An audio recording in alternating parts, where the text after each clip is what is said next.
Namaha.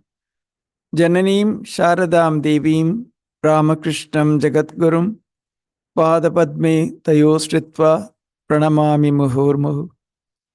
Namasri Yatirajaya Vivekananda Surye Satchit Sukasvarupaya Swamine Tapaharani.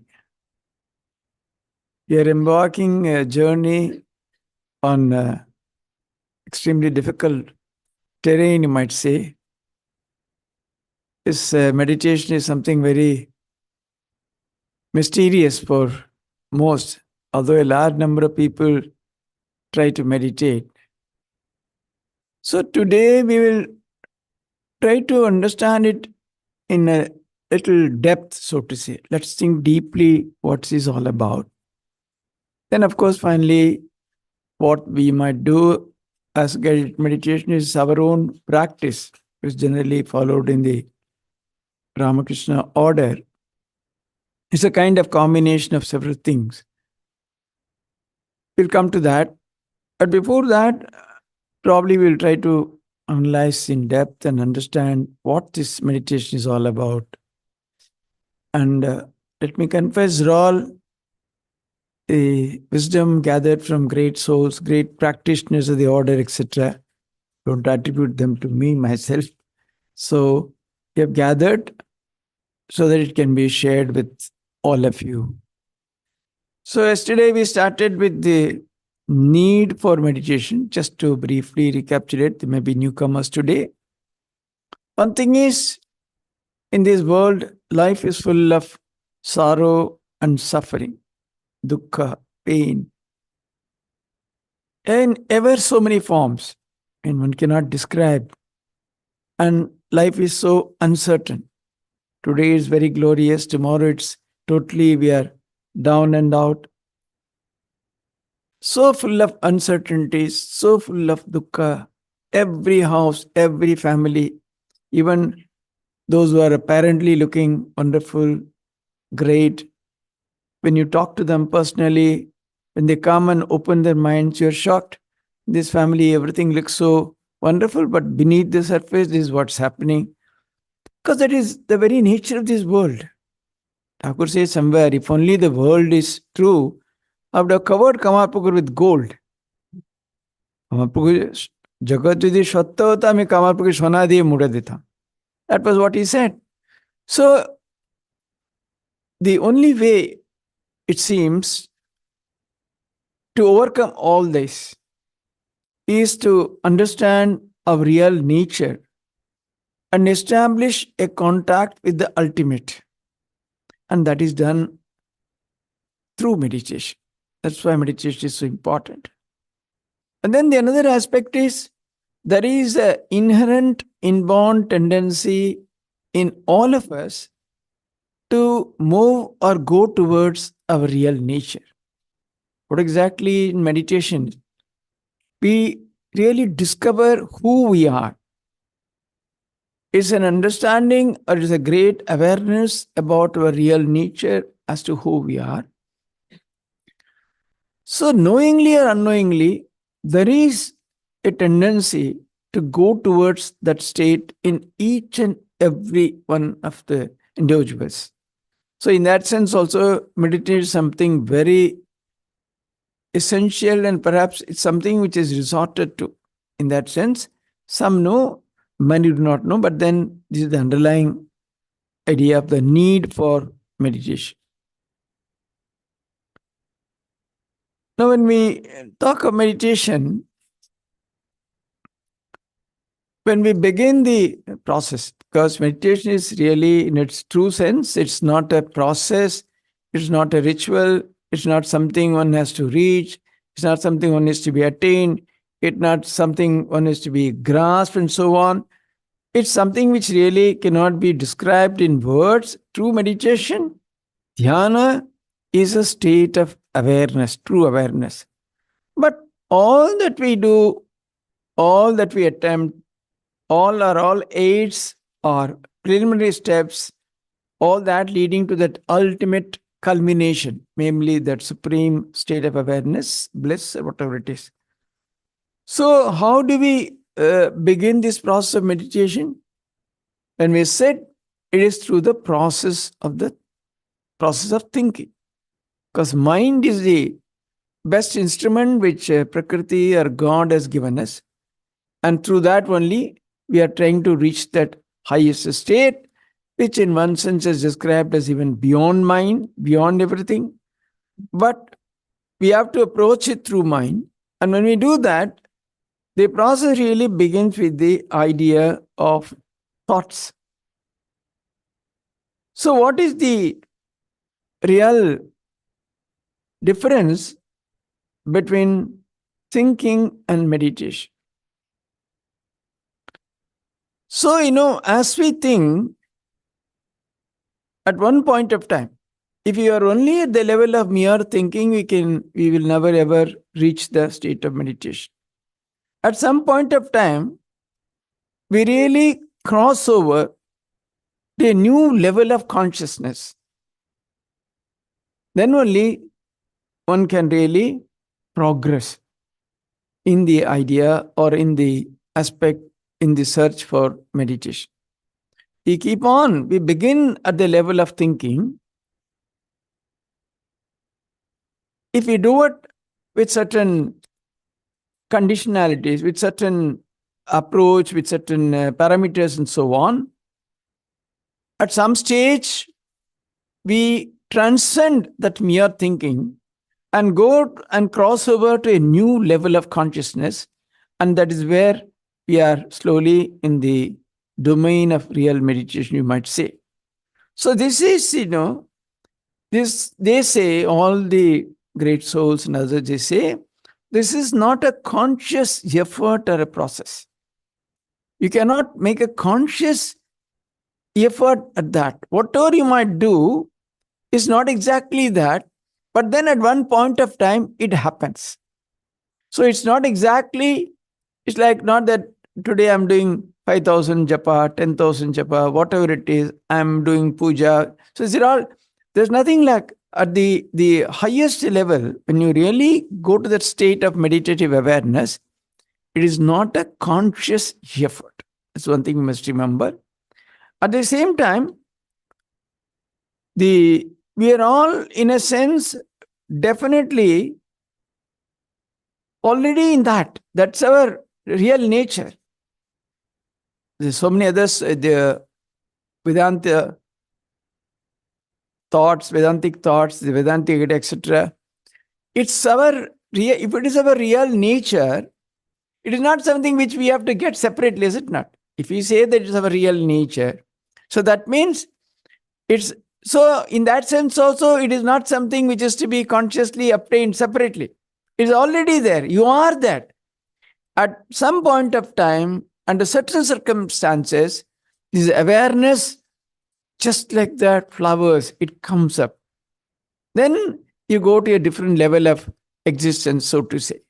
So it's not a conscious effort, and it's really our own inherent nature is already there. Supposing you picture a huge ocean, there are innumerable waves. And then, there is beneath that, at the surface level, it's full of disturbance, waves coming, dashing, crashing, so on and so forth. Below that, at deeper levels, the deeper you go, there are hundreds and hundreds of feet of absolutely calm waters and so on and so forth. And you go beyond that. So in the same way, what we observe is only the surface mind that is full of all this, the restlessness, problems, thoughts, purity, impurity, fear, this, that, everything. When you go deep below, there are levels of mind where it's far superior, it's far beyond all that. So meditation, in a way, is our attempt to go and reach those deeper levels of the mind itself, where we experience that kind of supreme calmness, supreme bliss, and so on and so forth. So, what exactly is this transition about? normally at the surface level, in our waking state, in our functionalities, is always this I have to do this, I have to go there, I have to get this, I am happy, I am miserable, I am unhappy, I am sick. And so continuously, this I constantly engages us, this ego. At the same time, we know that it's very shallow. We know that it has no original existence of its own. Just as a reflection of a luminous object completely depends on the object which is reflected for its own survival or change or whatever happens. In the same way, intrinsically, it also has to depend on something else for survival. So all the associations only, etc. It's very clear that the I does not have anything intrinsic, original of its own. Wherever we associate, it grabs. It takes that shape, takes that form, takes that color, takes that attitudes, and so on and so forth. Yet, this Maya is so powerful, completely dominates our being, and we are made to participate, made to suffer, made to, and so on and so forth. So in meditation, again, this I has a major part, so to say, but its work is to kill itself, actually. To go beyond that and remove it completely, that is probably the function. So this I consciousness, slowly it subsides to what is called a kind of a self-consciousness or self-awareness in meditation. What's very prominent and very dominant as I in the waking state, and it goes deeper, it transforms itself into a new kind of self-consciousness or awareness, so to say. And then this is done through tremendous spiritual striving. It doesn't happen just like that. One has to struggle hard. One has to do intense sadhana. Then only it's possible. So in a sense, you might say that it is the shifting of this I consciousness from its accustomed state of mind, namely the disturbed, the worried, the participatory kind of I, to a deeper and deeper or a higher and higher levels of the mind, even perhaps that is not even dreamt of or thought of, because what is there we have no idea whatsoever. And this, as I said earlier, as spoken by the great ones, this happens. This is not something which is a deliberate performance, not a deliberate action. When you follow certain things, certain process, that's why we also talked about the rocket launching yesterday. Up to a certain level, it's all within the attractive power, pulling power of the earth, gravitational force. But then, at one point of time, suddenly it goes beyond that and it's gone forever, so to say. It doesn't return that way. So, this happens. The deeper or the higher level of the mind is always there. It is what you say that this kind of a mind, this is not something which is totally new that is created. The very same mind, when it goes through certain processes, it looks as if almost it's a continuous journey. And then at a particular point of time, it really kind of transforms itself into a new kind of awareness or an experience, so to say. Because, see, there's always the idea that it is beyond mind, something not to be equated with mind and so on. But there is also a view, because when a young person asks Ramakrishna, see, to know God, are we not supposed to go beyond mind? And he also quoted that sloka, Yato vacho nivartante aprapya manasasaha. Then Thakur said he was slightly annoyed. See, simply don't quote all this. Unless you do intense sadhana, you will not be able to understand those terms. And he himself clearly said that pure spirit, Shuddhatma, Shuddha Buddhi, or the pure intellect, and pure mind, Shuddha Mon, they are one, he said. They're equal or one. So you see, philosophically, one might say it's not a very logical or exactly the accepted form of stating it, because it's again, because if you again go back to the sloka that was quoted, it's supposed to be beyond man, beyond everything, avang manasya gosaram and all that cannot be grasped with the mind. But then Ramakrishna, what he talks is from experience.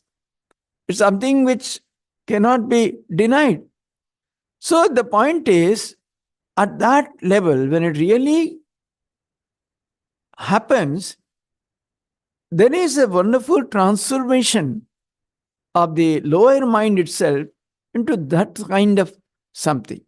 So it's not a total breakaway from mind into something different. You can kind of imagine a slow, continuous journey where at some stage, at deeper and deeper levels, at the higher levels, this kind of a transformation does take place, bringing in a kind of new experience or a new awareness.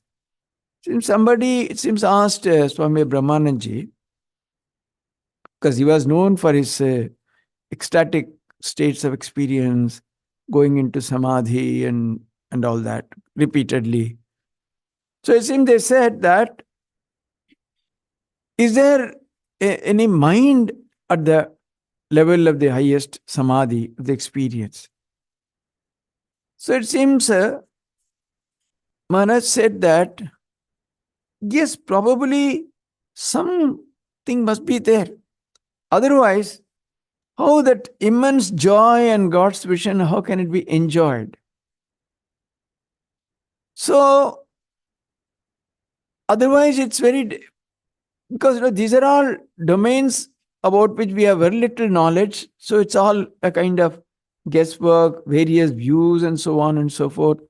See, because otherwise, even if you say that Thakur's own experience, he goes into the highest states of non-dual consciousness every now and then. Is going into samadhi, and it's a kind of a daily occurrence.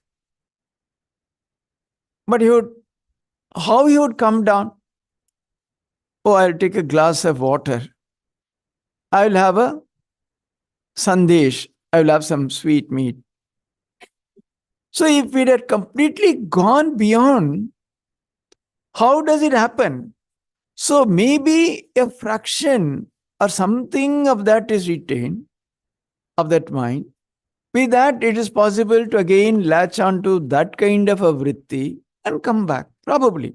So there is a tremendous merit in this thing when Maharaj also said that maybe there is some trace of that is there, so that the extraordinary experience is enjoyed that way. So what really means is, it's a kind of a continuous journey going into deeper and deeper levels. And at some point, this transcendence, the complete transition occurs, giving a new experience of that. So actually it is, the philosophy might argue, put it one way, that is fine. But the experience quite often might also give you glimpses of something different, and that cannot be ignored. So it is actually it's kind of a journey from gross to the subtle. At the highest levels of subtlety, absolutely there is no activity, no impurity, anything, so that nothing can cloud the vision of that supreme reality, supreme knowledge, supreme truth, or God, or self with capital S, all that. So, at that level, that is how it is talked of.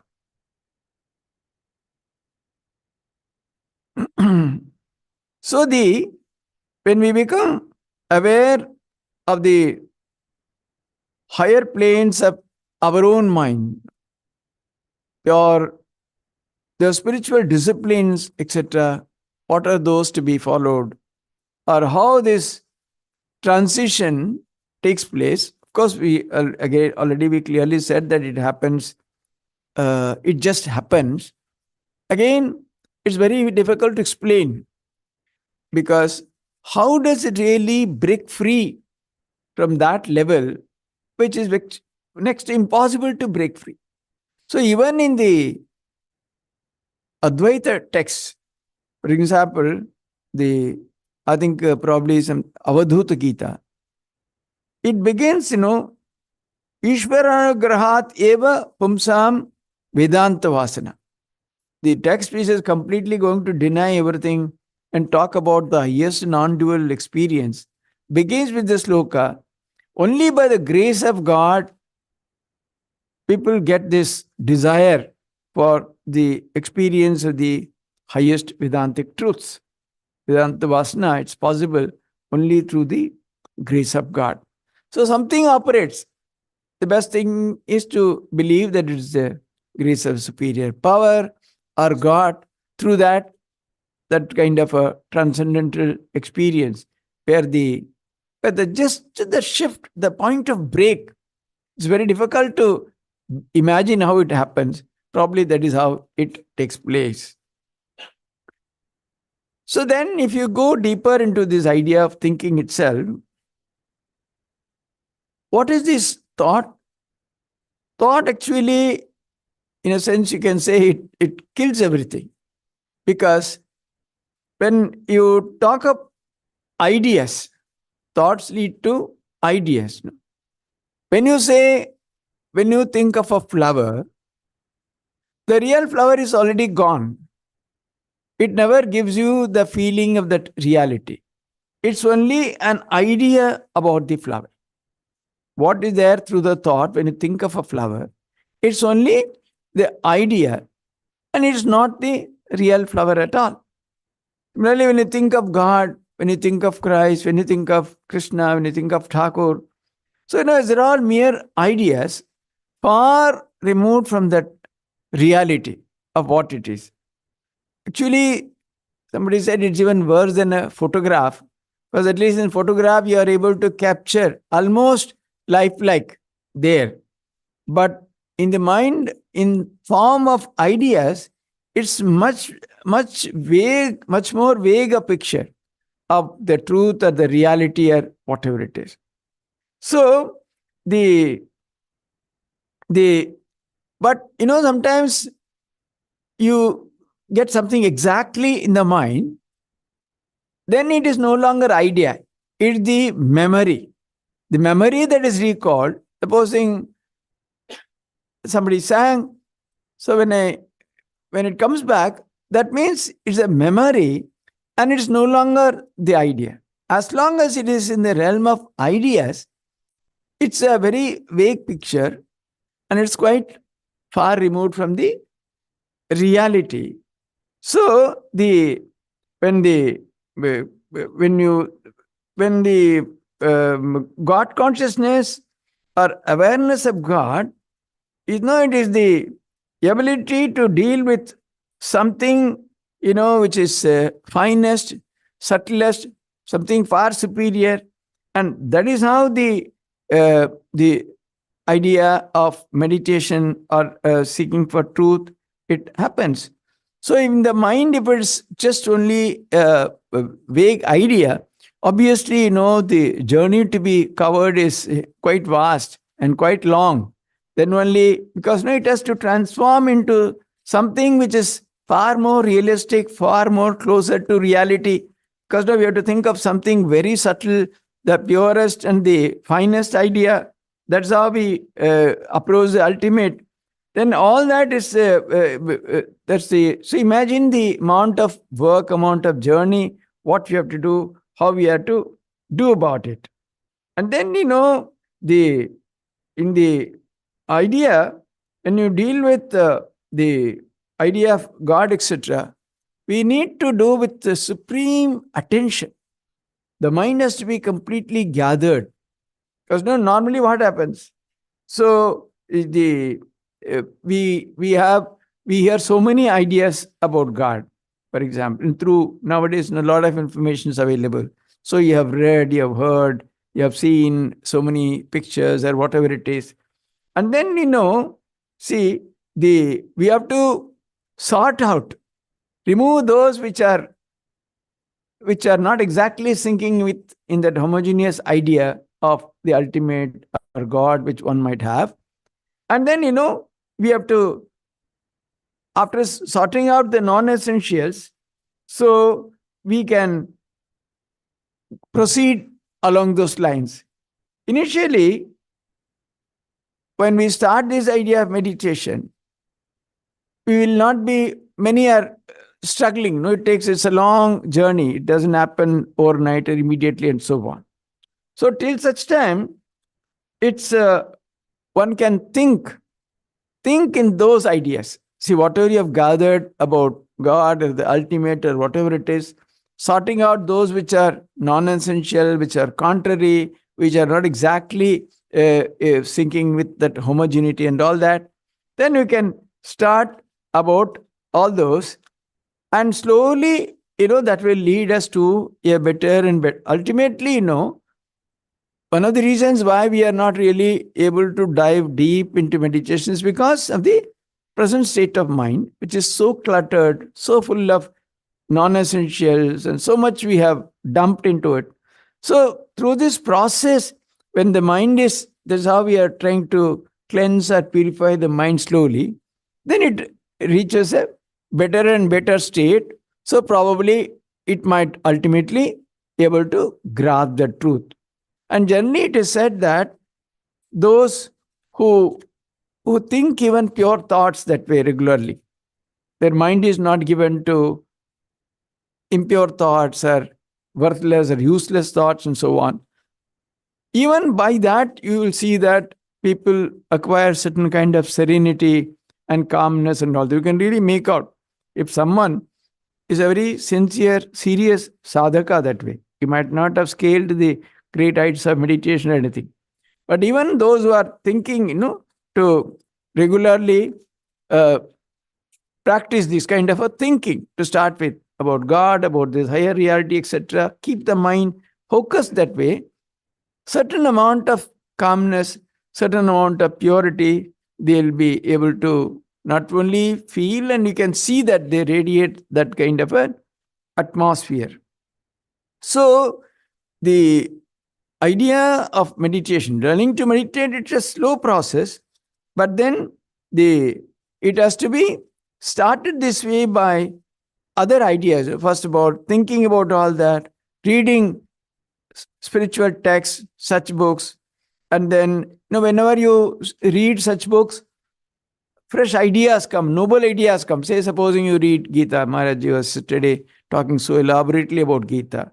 So all these noble ideas, they really purify the mind, so that there is a, slowly we are able to initiate some kind of a flow, so that the mind slowly flows towards its desired destination or goal or something. Because it's a huge process. This process is very elaborate and very detailed, so we have to work very hard at it. Then slowly you find that as the mind becomes better and better in terms of its quality, in terms of the thoughts, its things, its engagements and all that, you'll find that slowly the flow starts kind of being initiated. Of course, it's not a very easy process. It takes, it will take definitely elaborate process. So, and then another thing one might do is appreciate the goodness in others.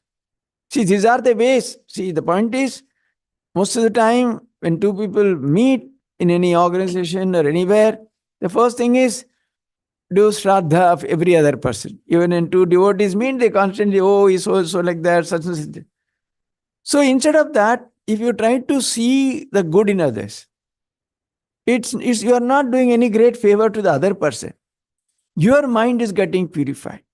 You are getting better. Qualitatively, you are improving. And that's how the it slowly happens. Because I remember one incident, Swami Ranganathanji Maharaj, whenever sometimes, when they have to discuss, even in the meeting of the board of trustees, etc., someone has done something very serious there. Maharaj would kind of remain blank. He won't even understand that his mind was so pure. And the idea of appreciating others, so even people would keep on sending him books. Someone sent a book, and if he's not able to read how much he can read, he would give to someone else so that he would come and tell him. So he gave it to a very great scholarly monk. So that monk came back and said, Maharaj, there is nothing in this book. It's nothing, not even one idea, one good idea. Maharaj would not accept at all. So he's just seeing good in others. So much has gone into him that just it's not possible. Transformation is possible. Change is possible. No one can be like that. So somebody came and told him, this in Bihar, so much of corruption. Why is it so? Give one set of complete works to Lal Prasad Yadav. He made that Swami go and give it to him. And not only that, in one function, because he was not the chief minister, they had invited the chief minister. His wife was the chief minister, technically. So we invite only the officials, we don't need party. But he came on his own and he spoke beautifully on Swamiji. So, the idea of thinking good about others, speaking good about others, there's another, see, ultimately, the processing of the mind, so to say, and making it fit for meditation and taking it slowly to evolve it to a state of meditation. All these are all, efforts in that direction. As I said, the reading of scriptures. So Thakur also so much talks about satsanga, the company of the holy. Why? Quite often, many of us left to ourselves, supposing many of you are here. Imagine what you would have done had you stayed back. Maybe you were watching TV or answering your mobile or Instagram or somewhere, or this or that, or maybe some fight in the house. But instead of that, 1.5 hours, 2 hours, this is a kind of mind culture. So that, the mind is slowly getting prepared for something. So reading scriptures, company of the holy, etc. And also thinking good of others, talking about all that. So, as I said, this transition for it to happen, it's not possible for us to just do it by ourselves that way. And also, we cannot kind of even attempt this kind of meditation or something for 24 hours all the time. There's a limitation, physical limitation. You can increase slowly, but then there are difficulties. So, the idea of thinking about God is not meditation, but thinking about the qualities, the gunas, the great virtues, whatever God is all about, whatever we have gathered, all that slowly prepares the mind. So this kind of thinking really precedes the ultimate meditation. And this is how slowly, this is kind of transforms itself in the process into some kind of a devotion.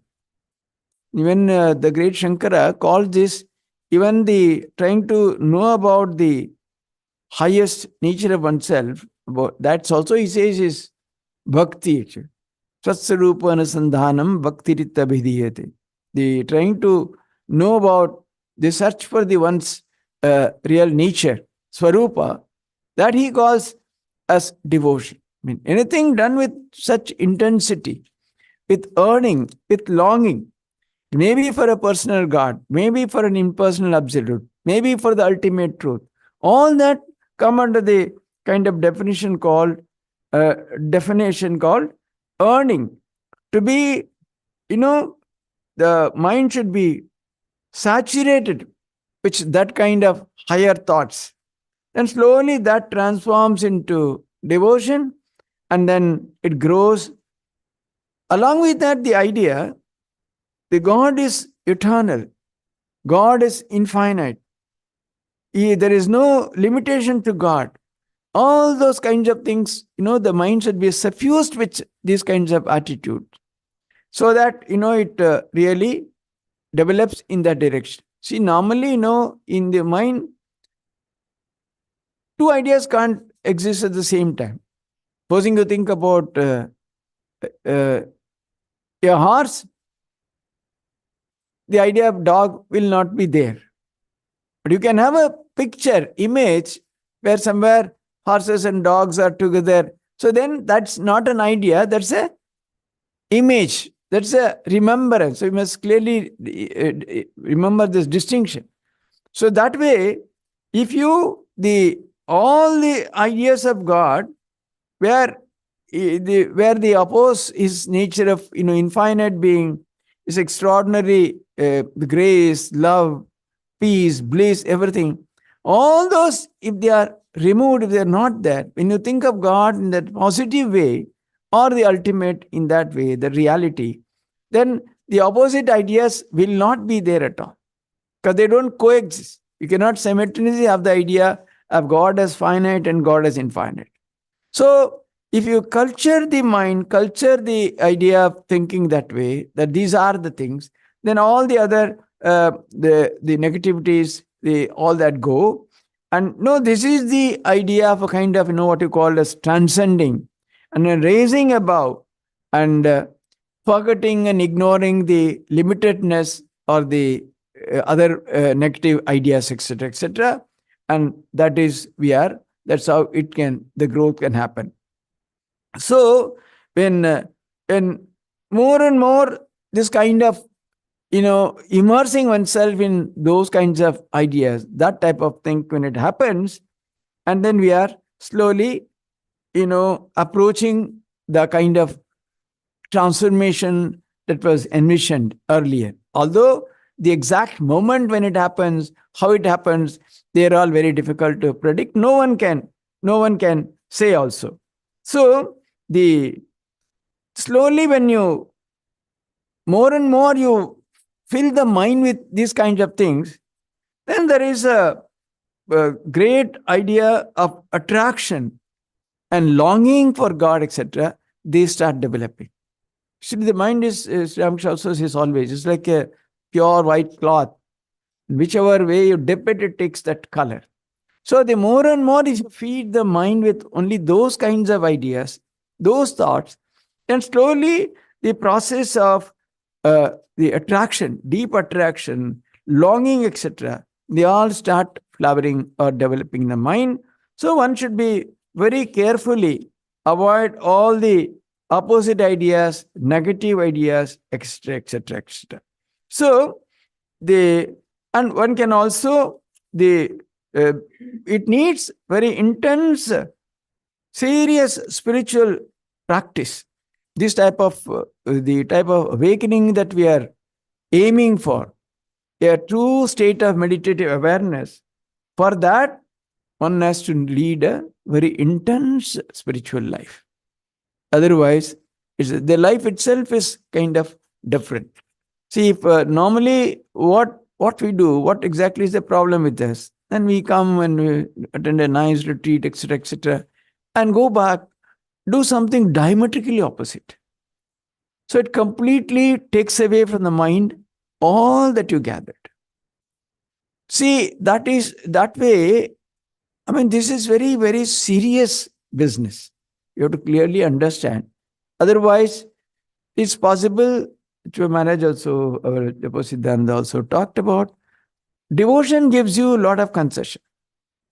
You can be devoted to God, come offer flowers, offer offerings, sweets, etc. to Thakur, and go back and do your own business. Of course, there also at least a minimum level of morality, ethical life, etc. is very necessary. But without being intensely spiritual, it can be, it's possible to be devotional to some extent. You can have love of God. That's what most of our devotees, most of us, why devotees, we all mostly belong to that category. But what this is talked about, the true state of meditative awareness, to reach that, one has to live a very intense life. It demands very serious practice. Not only that, we must completely avoid the other type of company. You cannot simply mix with, you will, the more and more you progress in that direction, more and more you spend time, more and more you will become a loner. Spiritual journey is a loner's journey. There is no company there. There is husband or wife or son or daughter-in-law. They're all, it's absolutely one's own. There is no second entity there. And at no point of time we can relax. What we do is 1 week we are intensely spiritual, then 1 week we are intensely worldly. And then finally, Rolling Stone gathers no mass, finally nothing would be gathered. So if we are like that, that's why one has to take a very conscious decision whether we really want that kind of an intense life. Then only one can seriously attempt. Otherwise, yes, one can feel the joy of participating in an utsava, in a function, in a puja, in an arati, in a singing, and then go back and live our own. That's possible. But if it is to be really that way, it demands the highest price. There was a great philosopher by name J. Krishnamurti. Many of you would have read about him. As a very young person, I had attended his lectures. 6,000 people. It's an open air auditorium, like pin drop silence. You can hear a pin drop. That kind of a intense atmosphere. You can kind of arrest your mind. You are such a powerful speaker. That was evening general. Mornings, you would conduct a smaller session for those who are very serious people. So, that one morning I had also went there. People are gathered, and he was talking animatedly about death. What is death? Can you die to all your ambitions, your desires? And he can, his language, he was master. After listening for a long time, then somebody got up from the audience, said, "Sir, what is death?" Oh my God. He put up his hand like that. Day after day, you'll come and listen to the lectures and go back and lead the same brutish, hellish life of sex, violence, and whatnot. How will you understand death? Closed the book and left. So, see, it is true. The type of subtle, do you appreciate the type of subtle approach that we are talking about? What intensity is required in our life if you have to go in that direction? Every step is so important. Can we really feel that we are alone? We don't want company. See, that's possible only when that ultimate reality, we might not have had any experience, but it strikes you so powerfully, you cannot but pursue it. Then you just don't care. Don't care for company. Don't care for anybody else. They suffer initially. They are misunderstood, maybe ill-treated in the society and so on. But their goal is something else. So when that happens, see, the whole being should be drawn towards such a pursuit. You cannot have any kind of company. You cannot lead any kind of life. You cannot be 1 week this way, another week that way. No. Then whatever you gather completely is washed away in the coming week if you do like that. That kind of intensity, then it is it's possible to pursue this. So even then, again, it is said that if you are yet to really understand or yet to go to that real deep state of meditative awareness, and then the more and more you think of those kinds of wonderful ideas, wonderful thoughts which are elevating, which really kind of you clearly see your mind progressing that way, then the opposite thoughts they become weaker and weaker. And they say that suddenly the, the, the thought that God was reality has kind of got transformed into God is a reality. That is a transition that is spoken of, and that happens. It's not induced, it is not an action, it is not obtained. As we go on chiseling the mind, purifying it, making it sharper and sharper and sharper in that direction, with that intensity, that life is totally uncompromising. The mind is being fed again and again and again. They say, they often say the example, it's a young child in a very rich man's house, very nutritious food. Then over and about that, bonvita, this, that, protein, like that. The mind is given enormous amount of good thoughts, good food, like that. And then all unholy company, undesirable, everything is avoided. Slowly, with that intensity, with that practice happens, then they say that suddenly, at one point of time, see, originally, all our mind have been constantly thinking about this positive thoughts. God is infinity. God is reality. God is unmistakably true. It is correct. It is real. It is fine. So the idea that God is a reality, they say it gets transformed into God is that reality. So this is an extraordinary kind of a transformation. And then, that is, this is very, very, very sudden. And then a kind of new frontier is opened, so to say. So there is a tremendous, intense, the inward journey, and then the intensity of all that, the longing and all that, has led us into a state of meditation ultimately. All that was done, this is what is this entire reality of God. All that we did, the way we fed the mind, the intense life that we led, the intensity of longing, the devotion, and all that has finally transformed itself into a state of meditative awareness where is the real gain there? The ego is completely forgotten. Ego has no place there at all. Because otherwise, constantly we are bothered by this ego, which is tagging at us in all our actions, whatever we do, wherever we go, wherever we turn, whatever we think. There suddenly, it's completely, it's gone. It's not there at all, so to say. So normally, the always, the thought of I is constantly there. We are never without that. But actually, in that state of meditative awareness, the ego goes away. And the thought of God, it's not exactly the thought of God. What happens in that meditative awareness? In any thought, if it is effused with emotion, that becomes a kind of, it kinds of breathes life, so to say.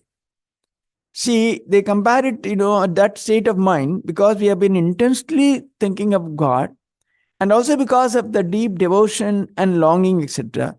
The thought has been added some beautiful emotions, so that is slowly transforming itself into a kind of a greater reality, so to say. Otherwise, mere thought, mere emotions, that unless they are clubbed together, that total reality doesn't appear.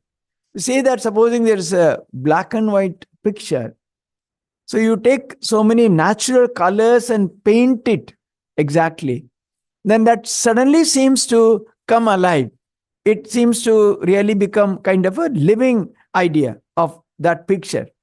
They say that is what happens in the mind when thoughts are suffused with that kind of the emotions. Then the reality of God, it really becomes, truly something which is palpable. It just happens. It's not that sometimes you're doing sadhana, it's like that, then you kind of try to push. No. It cannot be. Pushing will not take anywhere. Just only intensify, just wait for that. That it then suddenly they say it happens without notice, or one is not even aware of that. And then, but once uh, maybe it's just for a few seconds, maybe even for a 1 second. But then what they say, what happens is there's absolutely no doubt about the superior truth. Once such a transformation is experienced, even for a briefest time, say 1 second. What is the length of time of 1 second? But it is so powerful, so life changing.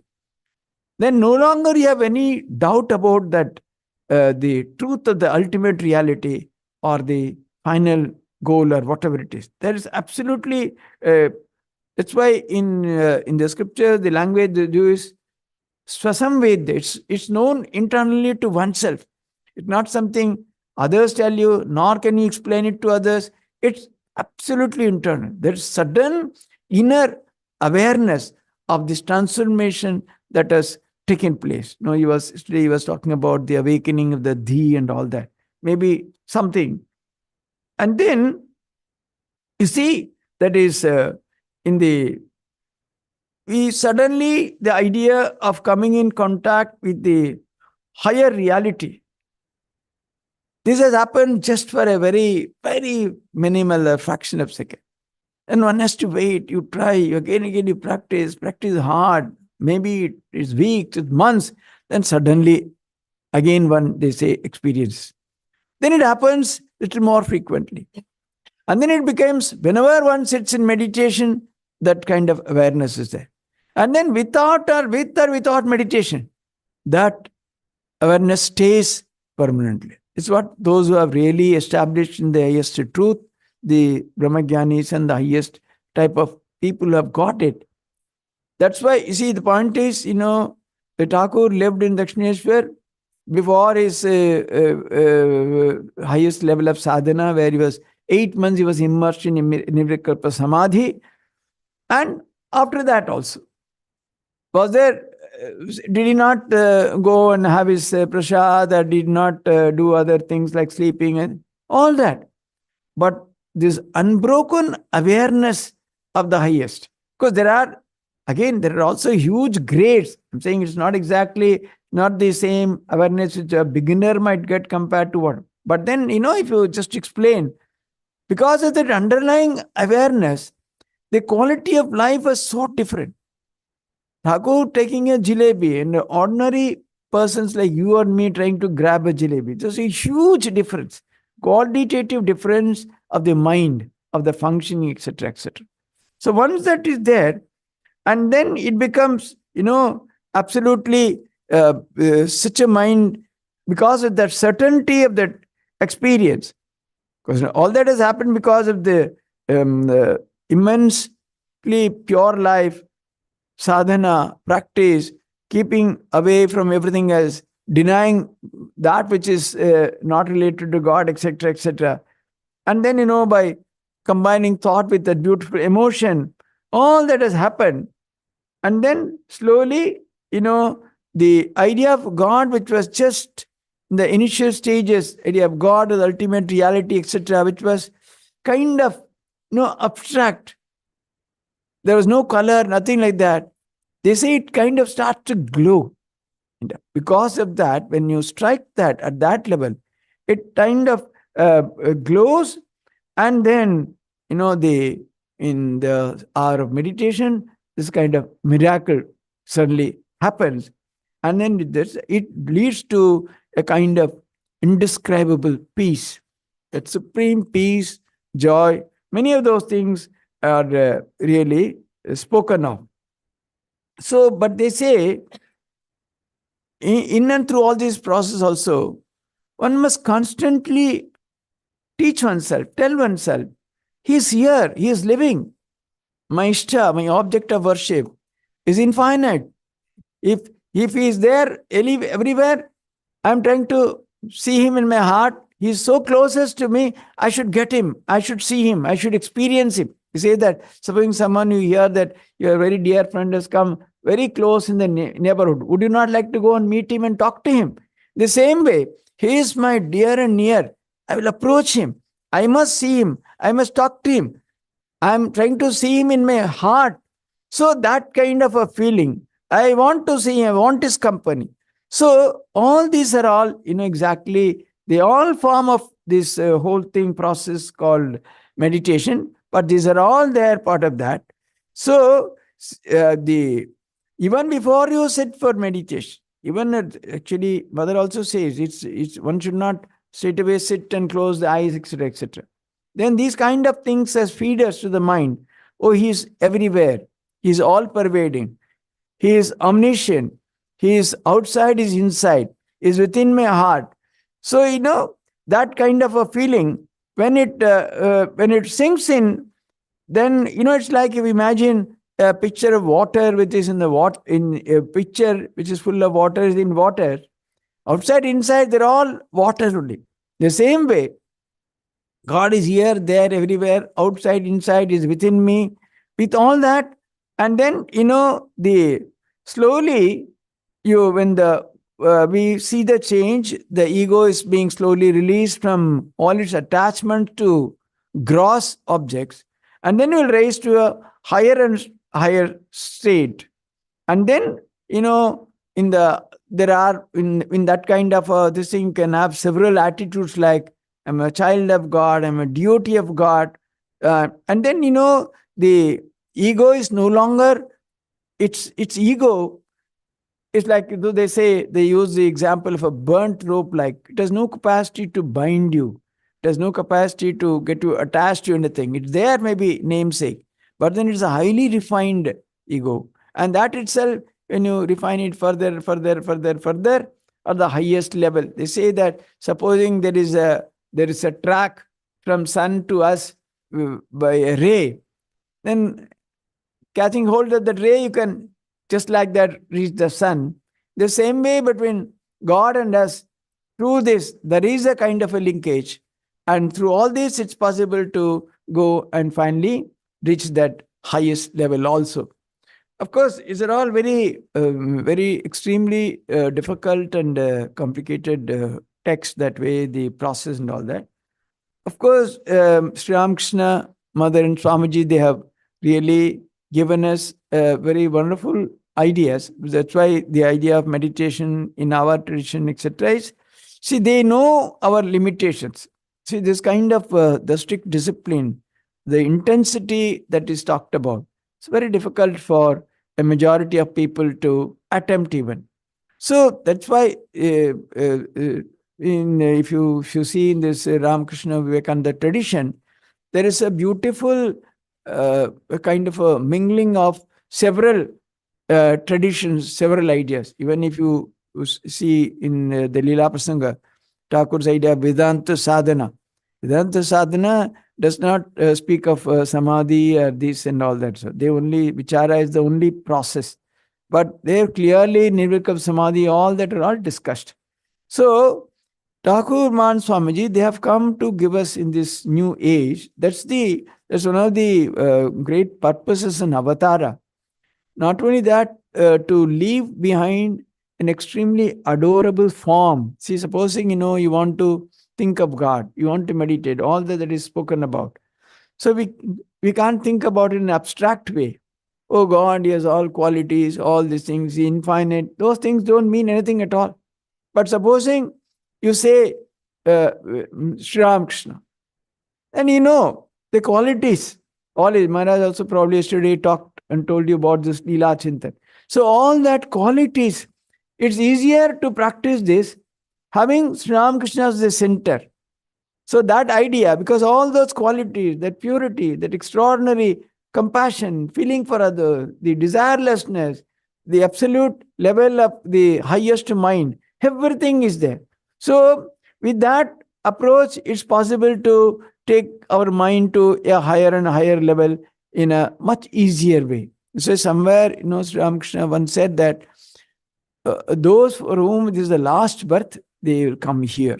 He used to say me, said those whom it is the last birth, they will come here. So much later on also, so many people asked Mahapurush Maharaj, what did he mean? Many of us, we were not born at that time. We did not have the occasion to meet Sri Ramakrishna. And something like that, Mahaprabhu also explained. Those who have the tremendous faith in that idea, what Sri Ramakrishna stood for, those who are ready to accept him as the incarnation, those who really believe that they can work so as to end their journey of cycle of death and birth that way. If you really believe it's possible, then you have coming to Sri Ramakrishna is not just physically coming. Coming to Sri Ramakrishna is, accepting all those, the ideals that he stood for, the extraordinary life that he lived, the ideal he left behind. If all that can be taken, and if that's absolutely fine, then obviously you have come. And then, of course, mere coming will not do. You have to follow it up with the type of sadhana, etc., etc., etc.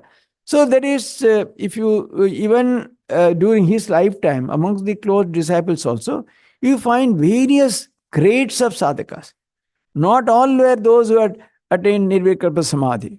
There were people downright a kind of worldly attitude people also. Someone on the Kalpataru day, someone desired for wealth. He also got it. So that way, again, he clearly shows that there is place for every kind of an aspirant. If you accept this idea. So it's why the avatara, one of the ideas of the Advent and avatara, one thing is to leave behind a wonderfully adorable form and show a new path for the salvation or reaching the highest goal of life suited to the times. Thakur himself says that in Kali Yuga it's not possible. That kind of austerity which the rishis and munis of the ancient time did. So here he says so many, the mixture and that old Kaviraji should will not work and all that. So many examples he has given. So that is that way you accept. Not even this way. Again, accepting Sri Ramakrishna also has several dimensions. It's not just only the anthropomorphic form of Sri Ramakrishna. It's not only just the life and lessons and as a personality in a limited way, that's also. But Sri Ramakrishna as an universal principle, as a guide for a spiritual light, for spiritual evolution. It's why people from other faiths also can accept. So there is no contradiction or conflict. So Sri Ramakrishna is the pointer, showing you the highest evolution, having your own idea, which also everything is possible. So it's all very totally different topics, would require a lot of time. So the idea is having come here and understanding some of this. The real thing is not to start the journey. Let us begin the journey. When we will reach, where we will reach, it's all, as you say, Ishvaranugrahat eva. But let us begin the journey in all earnestness, keeping Sri Ramakrishna as the ideal. Sri Ramakrishna need not even be exactly the Ishta. Because if you accept him as Ishta and Bhagavan and God and Avatar, your path becomes even easier. Even otherwise, even of course, Maharaj is quoting both Narada Bhagavad, Mahat Sangastu.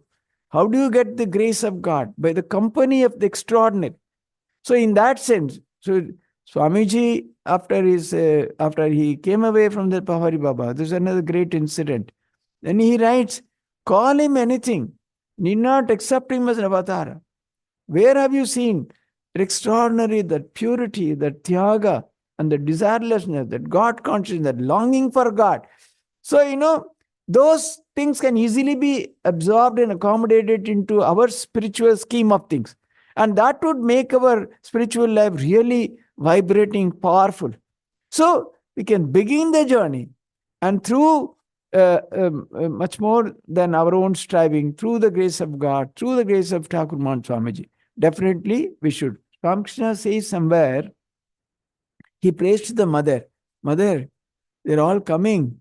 Give them something. Otherwise, how will they have faith in this? So, if you are very sincere, he has already prayed for those who have come. Definitely, you will have something so as to sustain your faith.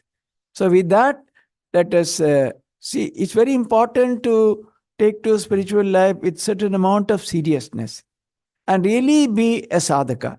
Then only the idea, the advent of this extraordinary revelation to humanity called Sri Ramakrishna would become purposeful and meaningful. See, that's why when you compare with so many other avatars, in the life of Rama and Krishna and all that, quite often we compare.